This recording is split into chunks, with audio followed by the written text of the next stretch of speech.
तो welcome back बच्चों। आज की इस वीडियो में हम लोग कवर करने वाले हैं क्लास 9 चैप्टर नंबर 8 क्वाड्रिलेटरल के तीन बहुत ही इंपॉर्टेंट थ्योरम जो कि आप लोगों के एग्जाम में डायरेक्टली या इनडायरेक्टली पूछा जा सकता है। बच्चों ये तीनों की तीनों थ्योरम इसलिए बहुत इंपॉर्टेंट है क्योंकि इससे रिलेटेड एग्जाम में आपसे क्वेश्चन भी पूछा जा सकता है। सो तीनों थ्योरम को प्रूव करने अपने को आना चाहिए और तीनों के तीनों थ्योरम हम लोग को याद भी हो जाने चाहिए क्योंकि ये हम लोगों को मदद करेंगे कई क्वेश्चंस को बनाने में। इसलिए थ्योरम को बहुत ध्यान से देखेंगे। प्रूफ करने के लिए तो पूछा जा ही सकता है, साथ ही साथ इससे रिलेटेड क्वेश्चन भी आपके एग्जाम में पूछा जा सकता है। तो बिना समय गंवाए चलिए स्टार्ट करते हैं थ्योरम नंबर 8.1। इस वीडियो में तीन थ्योरम मैं आपको बताने वाला हूं, 8.1, 8.2 और 8.4। 8.3 थ्योरम जो है बच्चों जो छूटेगा उसको मैं अगले वीडियो में कवर करने वाला हूं। यहां पर 8.1, 8.2, 8.4 इसलिए कवर कर रहा हूं क्योंकि तीनों थ्योरम एक दूसरे के साथ जुड़े हुए हैं। यानी अगर आप एक थ्योरम को अगर अच्छे से समझ लेते हैं तो बाकी दोनों थ्योरम भी आप लोगों को इजीली समझ में आ जाएगा। तो चलिए सबसे पहले अपन देखते हैं कि थ्योरम नंबर 8.1 क्या है। 8.1 थ्योरम को अगर ध्यान से देख रहे होंगे बच्चों, अभी आपकी स्क्रीन पर दिखाई दे रहा होगा। थ्योरम नंबर 8.1 बोलता है the diagonal of parallelogram divide it into two congruent triangle. यानी पैरेललोग्राम के जो डायगोनल हैं वो पैरेललोग्राम को दो कॉन्ग्रुएंट ट्रायंगल में क्या कर देता है, डिवाइड कर देता है। कौन डिवाइड कर देता है? डायगोनल डिवाइड कर देता है। चलो फिगर पहले बनाते हैं बच्चों, पैरेललोग्राम बना लेते हैं अपन ताकि हम लोग को क्लियरली समझ में आए। सबसे पहला काम अपन एक पैरेललोग्राम बना लेंगे। ये हमारा एक पैरेललोग्राम रेडी हो गया है। इस पैरेललोग्राम का नाम दे देते हैं ए बी सी डी। ये एक पैरेललोग्राम है और इस पैरेललोग्राम का जो डायगोनल है तो अपने को एक डायगोनल बनाना पड़ेगा। देखिए पैरेललोग्राम में दो डायगोनल बना सकते हैं, किसी भी क्वाड्रिलेटरल में आप लोग दो डायगोनल बना सकते हैं। यहां पर सिर्फ एक डायगोनल की जरूरत है तो अपन लेट अस सपोज एक डायगोनल बना लेते हैं जिसका नाम है ए सी। ए सी मान लेते हैं एक डायगोनल है। ये जो ए सी है बच्चों वो इस पैरेललोग्राम को दो कॉन्ग्रुएंट पार्ट में डिवाइड कर रहा है, यानी दो कॉन्ग्रुएंट ट्रायंगल में डिवाइड कर रहा है। अभी देखिए जैसे ही मैंने डायगोनल ड्रॉ किया आप लोगों को दो ट्रायंगल्स दिखाई दे रहे होंगे, जिसमें एक ट्रायंगल दिखाई दे रहा होगा आपको ए बी सी, जिसको मैं देखिए मैं भी सेट कर रहा हूं। ये ट्रायंगल को देखिए ध्यान से, ए बी सी। और दूसरा ट्रायंगल है ए डी सी। ये दोनों ट्रायंगल को हम लोगों को कॉन्ग्रुएंट प्रूफ करना है। देखिए बच्चों जब भी किसी दो ट्रायंगल को कॉन्ग्रुएंट प्रूफ करना हो तो सबसे पहला काम आपको आना चाहिए दोनों के दोनों ट्रायंगल को आप अलग अलग बना लीजिए। तो मैं काम करता हूं दोनों ट्रायंगल को पहले मैं अलग अलग बना लेता हूं, यानी मैं दो ट्रायंगल पहले बना लेता हूं। ये एक ट्रायंगल बना लिया मैंने, ये दूसरा ट्रायंगल बना लिया मैंने। दो ट्रायंगल हमने बना लिया। अब इस ट्रायंगल का पहले नाम देना है। नाम देना ही बहुत इंपॉर्टेंट है बच्चों। अगर नाम आप सही तरीके से देते हैं तो कॉन्ग्रुएंट प्रूफ करने में आपको कभी भी कोई दिक्कत नहीं होगा। तो देखिए सबसे पहले मैं क्या नाम दूं, तो एक ट्रायंगल है मेरे पास ए बी सी और एक ट्रायंगल है ए सी डी। अगर आप ए बी सी को ध्यान से देख रहे होंगे तो ए बी सी में एक एंगल दिख रहा होगा ये वाला, जिसको अभी मैंने मार्क किया है, जिसको मैं बोल सकता हूं बी ए सी। बी ए सी जो एंगल होगा बच्चों वो एंगल डी सी ए के बराबर होगा, यानी ये वाला एंगल के बराबर होगा। क्यों बराबर होगा? कारण है कि बराबर होने का इसका कि देखिए पैरेललोग्राम में अपोजिट साइड्स पैरेलल होते हैं और पैरेललोग्राम में अगर अपोजिट साइड्स पैरेलल हो गए तो अल्टरनेट इंटीरियर एंगल जो है बच्चों वो बराबर हो जाता है। तो अल्टरनेट इंटीरियर एंगल यानी जहां पर z बन रहा है और आप लोगों को यहां पर उल्टा z बनता हुआ दिखाई दे रहा होगा, तो ये दोनों एंगल बराबर हैं। तो जहां पर आप पहले ट्रायंगल में ए नाम देंगे वहां पर दूसरे ट्रायंगल में आप लोगों को सी नाम देना है। इस बात पर ध्यान देंगे बच्चों। वहीं पर ये वाला एंगल आप लोगों को दिखाई दे रहा होगा, देखिए जो मैं भी मार्क किया हूं, इस एंगल का नाम है डी ए सी।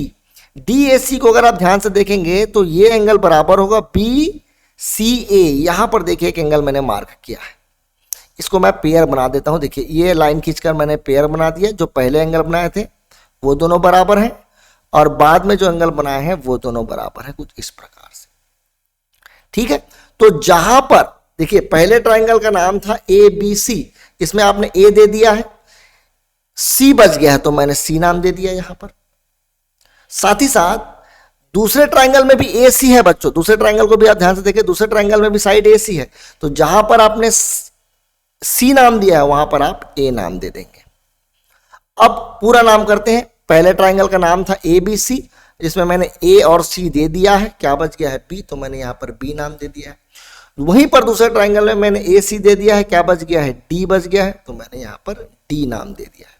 ये नाम को बहुत ध्यान से समझना है बच्चों, और नाम सही तरीके से अगर आपने दे दिया तो आपका ये थ्योरम या कभी भी कोई भी दो ट्राइंगल को आप कॉन्ग्रुएंट प्रूव करेंगे, आपको कभी भी कोई तकलीफ नहीं होगी।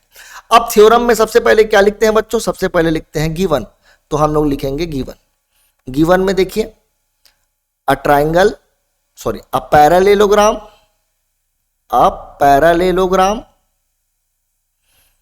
ABCD where AC is a diagonal, जहां पर AC क्या है, एक डायगोनल है। ये हमारा गिवन का काम हो गया बच्चों। गिवन के बाद आएगा टू प्रूफ, क्या प्रूफ करना है। तो देखिए बच्चों यहीं पर ही मिस्टेक होता है। टू प्रूफ में क्या लिखना है, तो दो ट्राइंगल को कॉन्ग्रुएंट प्रूफ करना है। तो दो ट्राइंगल का जो कॉन्ग्रुएंट प्रूफ करना है उसका नाम सही से हम लोगों को लिखने आना चाहिए। जैसे मैंने ट्राइंगल ABC को कॉन्ग्रुएंट प्रूफ करना है, तो ट्राइंगल ABC किसके कॉन्ग्रुएंट होगा, तो देखिए ए के बाद आपने बी नाम दिया है, फिर सी नाम दिया है, तो यहां भी चालू करेंगे कहां से, देखिए ए से यहां शुरू हुआ है तो ये शुरू होगा सी से, तो ट्राइंगल सी के बाद क्या नाम देंगे, डी, क्योंकि देखिए यहां पर ए के बाद आपने बी दिया है तो इसमें सी के बाद क्या आएगा, डी आएगा, और फिर आ जाएगा ए, CDA। ये नाम जो है बच्चों, ये नाम आप तभी सही से लिख पाएंगे जब आप दोनों ट्राइंगल को अलग अलग बनाएंगे, और अगर आप अलग अलग नहीं बनाएंगे तो आप कंफ्यूज हो जाएंगे कि अपन क्या लिखना है। अगर आपने ACD लिख दिया तुरंत गलत हो जाएगा ये। टू प्रूफ के बाद अब आ जाएंगे कंस्ट्रक्शन में। तो यहां पर देखिए कोई कंस्ट्रक्शन नहीं करना है। थ्योरम में, हर थ्योरम में जरूरी नहीं है कि कंस्ट्रक्शन करना पड़े। इस थ्योरम में कंस्ट्रक्शन की जरूरत नहीं है, इसलिए अपन सीधा क्या करेंगे, प्रूफ में आते हैं।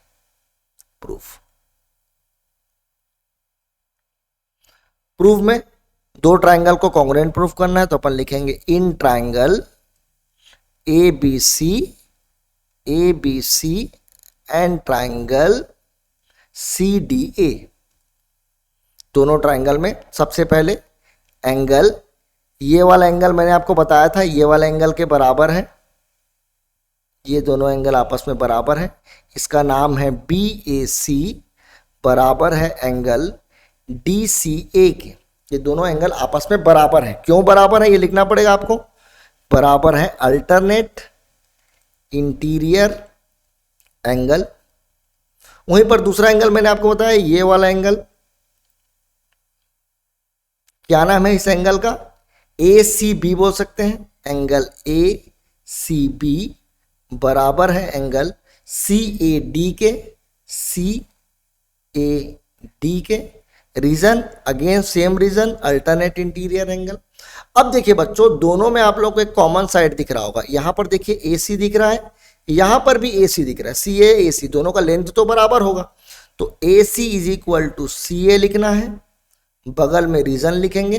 क्या रीजन होगा, कॉमन, क्योंकि दोनों ट्राइंगल में ये साइड हमको कॉमन दिख रहा है। अब देखिए दो एंगल बराबर हैं और एक साइड बराबर है। ये जो साइड है बच्चों वो इंक्लूडेड साइड है, इंक्लूडेड साइड, यानी देखिए ये एंगल बराबर, दूसरा एंगल बराबर, और दोनों एंगल से बना हुआ साइड ये बराबर, जिसको हम लोग इंक्लूडेड साइड बोलते हैं। अगर आपने कॉन्ग्रुएंट ट्राइंगल बहुत अच्छे से समझा है तो इसका मतलब आपको समझ में आ रहा है। और अगर इंक्लूडेड साइड है तो बाई ASA ट्राइंगल ABC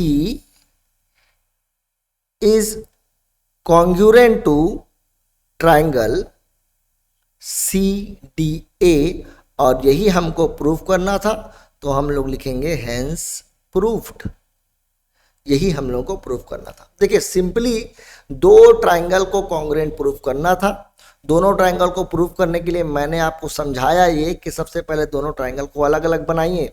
दोनों ट्राइंगल को अलग अलग बनाने के बाद नाम जब आप रखेंगे तो नाम आपको बहुत सोच समझ कर रखना है, यानी कि जो एंगल बराबर दिख रहे हैं उनको साथ में रखना है, यानी जो कोरस्पोंडिंग एंगल्स हैं वो बराबर होने चाहिए, इसीलिए नाम को बहुत सही तरीके से आपको रखना है। ठीक है, अब देखिए बच्चों अगर दोनों ट्राइंगल कॉन्ग्रुएंट हो गए हैं तो आपने एक रूल पढ़ा होगा जिसको बोलते हैं CPCT,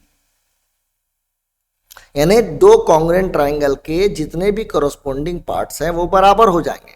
तो देखिए, अगर आप ए बी को देख रहे होंगे ध्यान से, ए बी का कॉरस्पॉन्डिंग, ए बी का जो कॉरस्पॉन्डिंग है, मैं अपने यहां पर देखिए, ए बी जो आप लोग देख रहे होंगे, इस ए बी का कॉरस्पॉन्डिंग है सी डी। तो ए बी जो है वो किसके बराबर हो गया? सी डी के बराबर हो गया। और वहीं पर बी सी को आप लोग ध्यान से देखेंगे तो ये बी सी किसके बराबर हो गया? बी सी बराबर हो जाएगा किसके? ए डी के, ए डी के। यहां पर देखिए पैरेललोग्राम में ए बी बराबर किसके हो गया है? सी डी के बराबर हो गया है। और बी सी किसके बराबर हो गया है? बी सी बराबर हो गया है ए डी के by C P C T. तो हम लोग बोल सकते हैं क्या?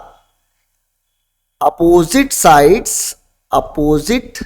Sides of parallelogram are equal. और यही हमारा थ्योरम नंबर 8.2 है। 8.2 में बोला गया है बच्चों, देखिए मैंने लिखा है आप लोगों के लिए 8.2 थ्योरम। 8.2 थ्योरम में क्या बोला गया है? In parallelogram opposite sides are equal. Opposite sides बराबर होने चाहिए। तो देखिए, अगर आपको अपोजिट साइड बराबर प्रूव करना है तो आपको यही करना पड़ेगा, सेम टू सेम। क्या करना पड़ेगा? दोनों ट्रायंगल को कॉन्ग्रुएंट प्रूव करना पड़ेगा। और दोनों ट्रायंगल अगर आपका कॉन्ग्रुएंट हो गया है तो सीपीसीटी से ए बी बराबर हो गया सी डी के और बी सी बराबर हो गया ए डी के। यही तो प्रूव करना था। और एक और चीज ध्यान से देखेंगे तो समझ में आएगा आपको। थोड़ा सा पहले मैं इसको साफ कर देता हूं। देखिए, ये दोनों ट्रायंगल कॉन्ग्रुएंट हो गए थे। जब दोनों ट्रायंगल कॉन्ग्रुएंट हो जाएंगे तो एंगल बी और एंगल डी भी तो बराबर हो जाएगा सीपीसीटी से, यानी एंगल बी और एंगल डी भी बराबर हो गया। अब पैरेललोग्राम को ध्यान से देखेंगे, आपको बी और डी कहां पर दिखाई दे रहे हैं?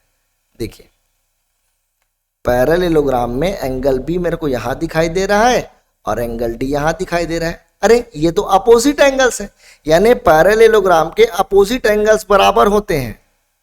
In parallelogram opposite angles are equal. यही हमारा थ्योरम नंबर 8.4 है। ये था 8.2 और ये है 8.4। तो 8.4 थ्योरम, देखिए 8.4 थ्योरम भी मैंने आप लोगों के लिए लिखा है। In parallelogram opposite angles are equal. तो अगर ये थ्योरम आपके एग्जाम में आएगा तो आपको क्या करना है? सिंपली आपको दोनों ट्रायंगल को कॉन्ग्रुएंट प्रूव कर देना है। और कॉन्ग्रुएंट प्रूव करने के बाद सीपीसीटी से लिख देंगे angle B is equal to angle D. इसमें एक कंफ्यूजन और होता है बच्चों को कि सर आपने बी और डी को तो बराबर प्रूव कर दिया, ए और सी भी तो बराबर होंगे। तो हाँ, वो होंगे। अगर आप बी डी डायगोनल ड्रॉ करते तो एंगल ए और एंगल सी भी बराबर हो जाता बच्चों। तो इसको पूरा नहीं करना है। एंगल बी और एंगल डी बराबर प्रूव करने के बाद सिमिलरली लिखेंगे, similarly angle A is equal to angle C. तो इस तरीके के थ्योरम आप लोगों के एग्जाम में डायरेक्टली पूछे जा सकते हैं बच्चों। तो आप लोगों को क्या करना है? आप लोगों को थ्योरम को बहुत अच्छे से समझना है, क्योंकि अगर आपने एक थ्योरम सही तरीके से कर लिया तो बाकी थ्योरम भी आप लोगों का इजीली हो जाएगा। अब देखिए बच्चों, इससे रिलेटेड एक क्वेश्चन मैं आपसे पूछता हूं, बहुत ध्यान से देखिएगा। मेरे पास एक पैरेललोग्राम है। लेट अस सपोज यहां पर मैंने एक पैरेललोग्राम ड्रॉ कर दिया। एक मिनट रुकेंगे। ये एक पैरेललोग्राम हमने ड्रॉ कर दिया। इस पैरेललोग्राम का मैंने नाम रख दिया, let us suppose A B C D. और इस एंगल को मैंने नाम दे दिया, बोल दिया ये 115 है। आपको बताना है कि एंगल बी क्या होगा, एंगल सी क्या होगा और एंगल डी क्या होगा। देखिए बच्चों, समझना है ध्यान से ना। सबसे पहली बात कि अगर एंगल ए अगर 115 है तो एंगल सी भी 115 होगा। क्यों? क्योंकि अभी हमने पढ़ा था एंगल ए बराबर होता है एंगल सी के। क्यों? In any parallelogram opposite angles are equal. तो ए और सी दोनों निकल गए, 115 115। चलो बी को हमने कुछ समय के लिए एक्स मान लिया, तो एंगल डी भी क्या होगा, एक्स होगा, क्योंकि बी और डी भी अपोजिट एंगल से, वो भी बराबर होंगे। अब देखिए angle A plus angle B plus angle C plus angle D कितने के बराबर होता है, 360 के बराबर होता है, क्योंकि ये क्वाड्रिलेटरल है, क्वाड्रिलेटरल के सारे एंगल्स का सम 360 डिग्री होता है। अब एंगल ए अगर 115 डिग्री हो गया है तो एंगल ए की जगह 115 लिख दिया मैंने। एंगल बी को हमने क्या माना था, एक्स मान लिया था, तो एक्स लिख देते हैं। सी का वैल्यू है 115, अभी हमने निकाला। डी की जगह भी हमने एक्स मान लिया, ये हो गया 360 डिग्री। अब 115 को जोड़ने पर हमको मिल जाएगा 230 प्लस हो जाएगा 2x बराबर में 360। अब ये 230 को इधर ट्रांसफर कर देंगे तो 2x बराबर 360 माइनस 230। अब दोनों को माइनस करेंगे तो ये हो जाएगा 130। 2x इज इक्वल टू 2 1 जा 2, 2 6 जा 12, 2 5 जा 10। तो x का वैल्यू कितना निकला, 65 डिग्री। यानी एंगल बी कितना हो गया बच्चों, एंगल बी हो गया 65 डिग्री और एंगल डी भी हो गया 65 डिग्री, क्योंकि दोनों एंगल्स बराबर होते हैं।